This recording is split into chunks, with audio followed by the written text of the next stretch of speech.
ಈ ಒಂದು ಬಾಗಲಕೋಟೆ ವಿಧಾನಸಭಾ ಸೋಷಿಯಲ್ ಡೆಮೊಕ್ರೆಟಿಕ್ ಪಾರ್ಟಿ ಆಫ್ ಇಂಡಿಯಾದ ವತಿಯಿಂದ ಬಾಗಲಕೋಟೆ ವಿಧಾನಸಭಾ ಕ್ಷೇತ್ರದ ವತಿಯಿಂದ ಇವತ್ತು ರಾಷ್ಟ್ರವ್ಯಾಪಿ ಏನು ಗುಂಪು ಹತ್ಯೆಗಳು ನಡೀತಾ ಇದೆ, ಆ ಗುಂಪು ಹತ್ಯೆ ಮತ್ತು ಮಸ್ಜಿದಿ ಮೇಲಿನ ದಾಳಿಯನ್ನು ಖಂಡಿಸಿ ಇವತ್ತು ಸೋಷಿಯಲ್ ಡೆಮೊಕ್ರೆಟಿಕ್ ಪಾರ್ಟಿ ಆಫ್ ಇಂಡಿಯಾದ ವತಿಯಿಂದ ಜಿಲ್ಲಾಧಿಕಾರಿಗಳ ಕಚೇರಿ ಮುಖಾಂತರ ನಾವು ರಾಷ್ಟ್ರಪತಿಗಳಿಗೆ ಏನು ಮನವಿಯನ್ನು ಸಲ್ಲಿಸಿದ್ದೇವೆ.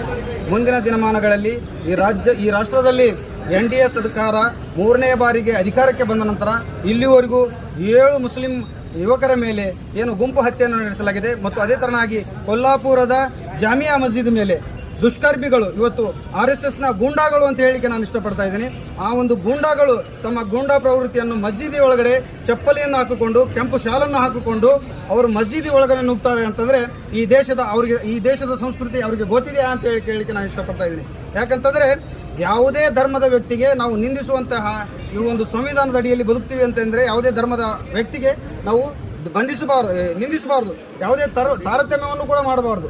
ಅಂತಹ ಒಂದು ದೇಶದಲ್ಲಿರುವಂತಹ ಈ ಒಂದು RSS ಸಂಘಟನೆಯನ್ನು ಮಾನ್ಯ ರಾಷ್ಟ್ರಪತಿಗಳು ಆದಷ್ಟು ಬೇಗನೆ ಇಂತಹ ದುಷ್ಕೃತ್ಯದಲ್ಲಿ ಭಾಗಿಯಾದಂಥ ಎಲ್ಲ ಏನು ಕಿಡಿಗೇಡಿಗಳಿಗೆ ಕಠಿಣವಾದ ಶಿಕ್ಷೆಯನ್ನು ಆಗ್ರಹಿಸಬೇಕು. ಅದೇ ತರನಾಗಿ ಅಂತಹ ಸಂಘಟನೆಯನ್ನು ಇಂದಿನಿಂದಲೇ ನಿರ್ಬಂಧಿಸಿ ಇಲ್ಲಿಯ ಒಂದು ಕಾನೂನು ಸುವ್ಯವಸ್ಥೆ ಕಾಪಾಡಬೇಕಂತೇಳಿ ನಾನು ಈ ಮೂಲಕ ಮಾನ್ಯ ರಾಷ್ಟ್ರಪತಿಗಳಿಗೆ ಮತ್ತು ಮಾನ್ಯ ರಾಜ್ಯಪಾಲರಿಗೆ ಈ ಮೂಲಕ ಆಗ್ರಹಿಸ್ತೇನೆ.